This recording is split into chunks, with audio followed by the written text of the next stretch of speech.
بسم اللہ الرحمن الرحیم. ڈیئر اسٹوڈنٹس، معزز و محترم ناظرین و سامعین و ناظرات و سامعات، پروفیسر ڈاکٹر حافظ محمد مشتاق آپ سے مخاطب ہے اور آپ سن رہے ہیں ڈاکٹر حافظ محمد مشتاق یوٹیوب چینل. ایم اسلامیات کے اسٹوڈنٹس اور پی پی ایس سی میں اسلامیات کی لیکچرشپ کے لیے اپیئر ہونے والے تمام امیدوار، آپ کی تیاری کے سلسلہ میں مختلف موضوعات پر لیکچر کا سلسلہ جاری ہے، اور اس سے پہلے آپ نکاح سے ریلیٹڈ اہم مسائل سن چکے ہیں، اور آج ہم جو لیکچر لے کے آئے ہیں وہ طلاق کے اہم مسائل سے ریلیٹڈ ہے. اور جو خاص طور پہ اسٹوڈنٹس پی پی ایس سی میں اپیئر ہونے والے ہیں ان کے لیے میں نے کوشش کی ہے کہ آپ لوگوں سے ایک آدھ ٹیسٹ بھی لیا جائے. تو انشاءاللہ جمعرات کو تقریباً رات 9 بجے ایک ٹیسٹ آپ کو دیا جائے گا، اور اس کا طریقہ کار آپ کو بتا دیا گیا ہے، اور وہ آپ اس کو سالو کر کے سبمٹ کر دیں گے تو اس کے اندر آپ کو رزلٹ بھی مل جائے گا فوراً، اور آپ کو اندازہ بھی ہو جائے گا کہ آپ کی تیاری کہاں تک ہے. ممکن ہے اس کے علاوہ بھی ٹیسٹ لیے جائیں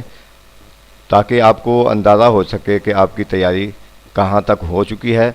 تو باقی جو آن لائن کلاسز لے رہے ہیں ان سے تو ریگولر الحمدللہ ٹیسٹ ہو رہے ہیں، اور سبجیکٹ وائز ہو رہے ہیں، اور پیٹرن کے مطابق ہو رہے ہیں تاکہ آپ لوگوں کی بہتر سے بہتر تیاری ہو سکے. تو آئیے ہم آج کے لیکچر کی طرف چلتے ہیں. آج کا لیکچر جو ہے وہ طلاق کے اہم مسائل سے ریلیٹڈ ہے. تو سب سے پہلے دیکھتے ہیں طلاق کا لغوی معنی کیا ہے. رفع القید، کسی کو قید سے رہا کرنا، اس کو طلاق کہتے ہیں. اصطلاحی معنی میں طلاق سے مراد مخصوص الفاظ کے ساتھ قید کو ختم کرنا طلاق کہلاتا ہے. یعنی ایک جو عقد نکاح ہوتا ہے، عقد کا مطلب ہوتا ہے باندھنا. نکاح کی قید میں جب میاں بیوی آ جاتے ہیں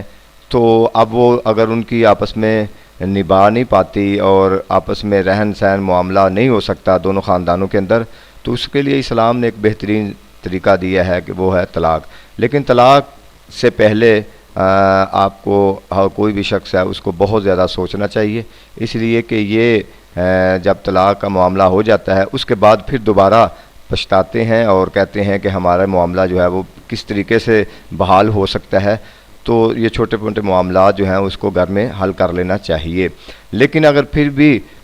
دونوں خاندانوں کی آپس میں نہیں بن پا رہی، اور بجائے اس کے کہ بہت زیادہ بڑا حادثہ ہو، لڑائی جھگڑا ہو، تو اس سے بہتر اسلام نے ایک طریقہ دیا ہے وہ طلاق کا ہے، تاکہ اس کو عورت کو طلاق دے کر اس کو رہا کر دیا جائے. اور طلاق کا اختیار جو ہوتا ہے یہ مرد کی طرف سے ہوتا ہے، اور خلا کا اختیار جو ہے وہ عورت کی طرف سے ہے. طلاق کی 3 اقسام ہیں: حسن، احسن، بدعت. بلکہ سب سے پہلے احسن طلاق کیا ہے کہ شوہر اپنی بیوی کو ایسے طہر، یعنی جو حالت حیض کے علاوہ پاک حالت میں ہوتی ہے عورت،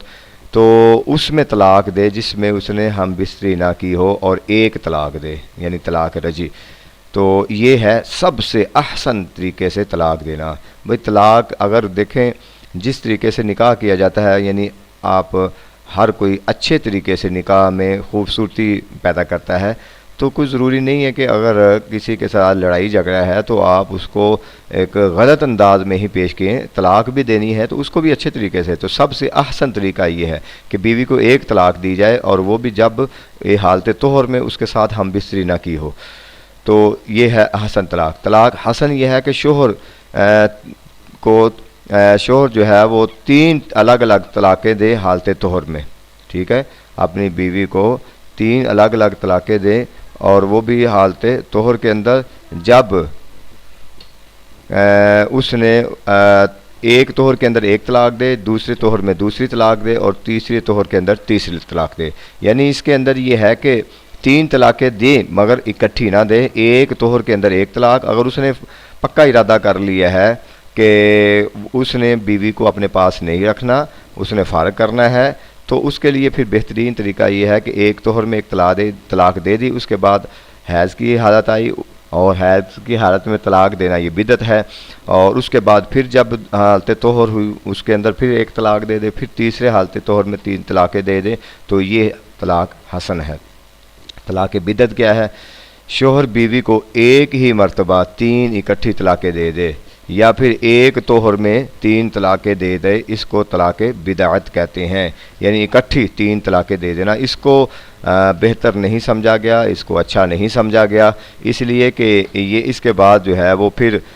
سوچنے اور سمجھنے کا جو ایک ٹائم ہے وہ ختم ہو جاتا ہے، اور جلد بازی میں غصے میں آ کر اگر اس نے طلاق دے دی اور اس کے بعد پھر وہ پچھتایا اور اس نے کہا کہ اس کی بحالی اور اس کی صلح کا کوئی معاملہ ہے، تو پھر ظاہر ہے وہ ایک ہی ہے، شرعی طور پہ حلالہ ہوتا ہے جب 3 طلاقیں ہو جاتی ہیں۔ تو اس لیے اس طلاق کو طلاق بدعت کہا گیا ہے۔ کہ اب یہ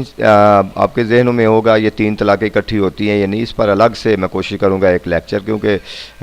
کچھ مسالک ایسے ہیں اور کچھ اسکول آف تھاٹس ایسے ہیں کہ وہ کہتے ہیں 3 اکٹھی طلاقیں نہیں ہوتی، لیکن ایک بات کلیئر ہے کہ ائمہ احناف کے نزدیک 3 اکٹھی طلاقیں ہو جاتی ہے، اتنی بات آپ ذہن میں رکھ لیں۔ اب اس پر دلائل ہیں تو اس پر پھر انشاءاللہ کسی موقع پر بات کر لیں گے۔ طلاق رجعی، طلاق رجعی یہ ہے کہ ایک صریح لفظوں میں وہ کہے کہ تجھے طلاق، ٹھیک ہے، انتی مطلقۃ، یہ لفظ بول دے، تو ایک صریح لفظوں میں، صریح لفظوں کو اس لیے استعمال کیا جا رہا ہے کہ کنایت اشاروں کے ساتھ بھی طلاق دی جاتی ہے۔ جب اس نے طلاق کا لفظ بول دیا اور ایک طلاق اس کو دے دی، اور اس طلاق کے اندر عدت کے دوران جو ہے وہ اگر اس نے رجوع کرنا کا ارادہ کیا، اس نے رجوع کرنا چاہا، تو وہ رجوع بغیر نکاح کے کر سکتا ہے، اور نکاح پڑھنے کی بھی ضرورت نہیں پڑے گی ایک طلاق رجعی کی شکل میں۔ اور عدت پوری ہونے کے بعد اگر اس نے رجوع کر لیا عدت سے پہلے تو ہو جائے گا، اگر نہیں کیا، عدت گزر گئی، تو پھر اب دوبارہ اس کو جو ہے وہ نکاح پڑھنا پڑے گا، نکاح ختم ہو جائے گا۔ لیکن یہ ہے کہ اس کے اندر گنجائش باقی رہتی ہے۔ تو لیکن ایک بات ہے کہ اب اس نے اگر ایک طلاق دے دی ہے یا 2 طلاقیں، اب یہ زندگی کے اندر اس کو صرف 3 طلاقوں کا اختیار تھا، اب 4 سال بعد 2 طلاقیں اس نے دے دی، 4 سال بعد اس نے پھر ایک طلاق دے دی، تو اب 3 طلاقیں ہو گئیں، اب اس کے پاس 3 طلاقوں کا اختیار ختم ہو گیا۔ یہ نہیں ہے کہ ایک طلاق دے دی، اس کے رجوع کر لیا، اب اس نے کہا کہ میرے پاس ابھی پھر 3 طلاقوں کا اختیار ہے۔ آپ کو پوری زندگی کے اندر ایک نکاح کے اندر صرف 3 طلاقیں ہیں، وہ اکٹھی دے دیں، وہ الگ الگ دے دیں، وہ کئی سالوں کے بعد دے دیں، 3 طلاقوں کا اختیار ہے آپ کے پاس، اس کے علاوہ صرف اور کوئی اختیار نہیں ہے۔ اس کے بعد آتا ہے طلاق بائن۔ بائن یہ گول مول الفاظ کے ساتھ یعنی کنایا اور اشارہ کے ساتھ دی جانے والی طلاق ہوتی ہے، یعنی اس کے اندر کوئی الفاظ کا اضافہ بھی کیا جاتا ہے، اشارے سے طلاق دی جاتی ہے۔ مثلا کوئی کہتا ہے تجھے سخت طلاق ہو، ٹھیک ہے، یعنی اس نے سخت کا لفظ بول دیا، تو مضبوط طلاق ہو، اس طرح کے الفاظ بول دیے، تو اس سے پھر فوراً بیوی نکاح سے نکل جاتی ہے، شوہر کو رجوع کا حق نہیں ہوتا، البتہ عدت کے اندر یا عدت کے ختم ہونے کے بعد دوبارہ نکاح کر سکتا ہے، یعنی یہ 2 طلاقیں سمجھ لیں اس کے برابر ہے۔ تو اس کے اندر جو ہے نا وہ 3 اس کے پھر بھی گنجائش ہے کہ وہ دوبارہ اگر ملنا چاہتا ہے طلاق بائن کے اندر، تو یعنی بائن کا مطلب نکاح ٹوٹ جانا، یعنی ایسے الفاظ اس کو کہہ دیتا ہے، ایسے الفاظ سے طلاق دے دیتا ہے کہ تو نکل جا، میرے ساتھ تیرا کوئی تعلق نہیں، تو گھر سے نکل جا، تو دفع ہو جا، تجھے سخت طلاق ہے، یعنی اس طرح کے الفاظ، تو جس سے نکاح ٹوٹ جاتا ہے۔ اگر اس کی یہ بھی بات ذہن میں رکھ لیں کہ جب اس نے کہا، یہ بھی ایک الگ سے موضوع ہے کہ نکل جا، دفع ہو جائے، یہ اس طرح کے الفاظ بولے اور اس کے اندر اس کی نیت طلاق کی ہوئی، بعض اوقات لڑائی جھگڑے کی شکل میں ویسے بھی بندہ کہہ دیتا ہے نا اس کی نیت طلاق کی نہیں تھی، تو اس کی نیت جب کنایا کے ساتھ الفاظ بولے جائیں گے پھر نیت کو بھی دیکھا جائے گا، لیکن جب صریح طور پہ بولا جائے گا تو لفظ طلاق بولا جائے گا تو پھر اس کی نیت تھی یا نہیں تھی پھر نہیں دیکھا جائے گا، اس لیے طلاق کا مطلب طلاق ہی ہوتا ہے، اس کے اندر پھر کسی اور مفہوم کو نہیں دیکھا جائے گا کہ نہیں جی میرا تو یہ مطلب تھا، طلاق بول دیا تو اس کا مطلب طلاق ہی ہے، لیکن جب اس نے کنایت کے ساتھ لفظ بولے ہیں پھر اس کی نیت کو دیکھا جائے گا کہ اس کا مطلب طلاق تھا یا اس کو ویسے تنبیہ کرنا یا اس کو سزا دینا یا اس کو جھڑکنا تھا یا اس کو جو ہے نا وہ گھر سے نکالنا تھا، وہ اس کی نیت پر انحصار کرتا ہے۔ اس کے بعد آتا ہے طلاق مغلظہ۔ یہ 3 طلاقیں ہیں، اس صورت میں بیوی ہمیشہ کے لیے حرام ہو جاتی ہے اور بغیر شرعی حلالہ کے دوبارہ نکاح نہیں ہو سکتا۔ یہاں بدقسمتی ایسی ہے کہ ہمارے ہاں جو حلالے کے طریقہ کار ہیں وہ بالکل شرعی طور پہ نہیں ہیں، یہاں پہلے سے طے کیا جاتا ہے کہ اتنے دن کے لیے نکاح کیا جائے گا، اس کو دوبارہ طلاق دے دی جائے گی، ہر وہ نکاح جس کے اندر کو پہلے ایسی شرائط رکھی جائیں اور یہ وہ اس کو کہتے ہیں نکاح مؤقت، یعنی وقت کا تعین کر دینا اتنے دنوں کے لیے، تو یہ جائز نہیں ہے بالکل۔ تو جب حلالہ کا بھی معاملہ آتا ہے تو اس کے اندر پھر دیکھیں یہی معاملہ ہے کہ اس لیے کہا گیا نا سوچ لیں سمجھ لیں، 3 اکٹھی طلاقیں دیں نہ دیں، کیونکہ اس کے بعد پھر کیا ہوگا کہ وہ بار بار کہے گا، فتوے لینے کی کوشش کرے گا۔ بہت سارے لوگ پوچھتے ہیں، بار بار پوچھتے ہیں، مجبور کرنے کی کوشش کرتے ہیں، جی آپ کسی طریقے سے یہ کہہ دیں کہ نہیں طلاق ہوئی، یا اس طرح کوئی گنجائش نکال دیں۔ تو جب ظاہر گنجائش نہیں نکلے گی، اس نے لکھ کر ہوش و حواس کے ساتھ 3 طلاقیں دے دیں، اور اس کے بعد پھر حلالے کا معاملہ آئے گا تو یہاں بھی ڈنڈی مارتے ہیں۔ تو یہ شریعت کو مزاح نہیں بنانا چاہیے، یہ خاص طور پہ ان معاملات کے اندر بڑی سوچ بچار کے بعد اگر 3 طلاقیں دے دی ہیں اور سوچ سمجھ کے دے دیں، تو اب دوبارہ سوچنا بند کر دیں، یعنی آپ پھر دوبارہ آپ آ رہے ہیں تو پھر آپ کو حلالہ کرنا پڑے گا، اور حلالے کے جو ہمارے ہاں صورتیں ہیں وہ بھی بالکل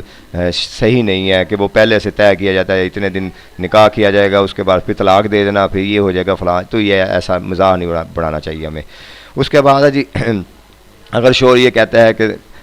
میرا تم سے کوئی تعلق نہیں، یہ طلاق کنایہ ہے، ان میں سے ایک طلاق بائن واقع ہو جائے گی، دوسری اور تیسری دفعہ کہنا لغو ہوگا، یعنی بائن ہوئے گی، یا پھر میں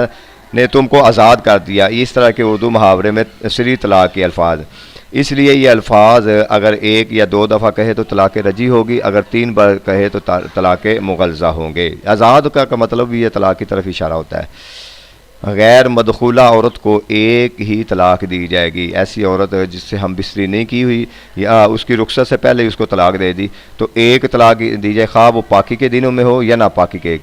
ٹھیک ہے، امام ظفر اس مسئلے میں اختلاف کرتے ہیں، وہ کہتے ہیں ناپاکی کی شکل میں طلاق نہیں ہے، چونکہ اس کے اندر عدت نہیں ہوتی۔ جو غیر مدخولہ عورت ہے، عدت کا مقصد یہ ہوتا ہے کہ 2-3 مہینے کے لیے جو بھی عدت مقرر کی گئی ہے، 3 مہینے یا باقی مختلف عدتیں ہیں، اس میں یہ دیکھا جاتا ہے کہ کیا آیا عورت کے ہاں کوئی بچہ تو نہیں پیدا ہونے والا، اور اس کے نسب کے حوالے سے کلیئر ہو جاتا ہے 3 مہینے کی عدت کے حوالے سے۔ تو چونکہ یہاں غیر مدخولہ عورت ہے اس لیے اس کی عدت نہیں ہے۔ اگر کوئی عورت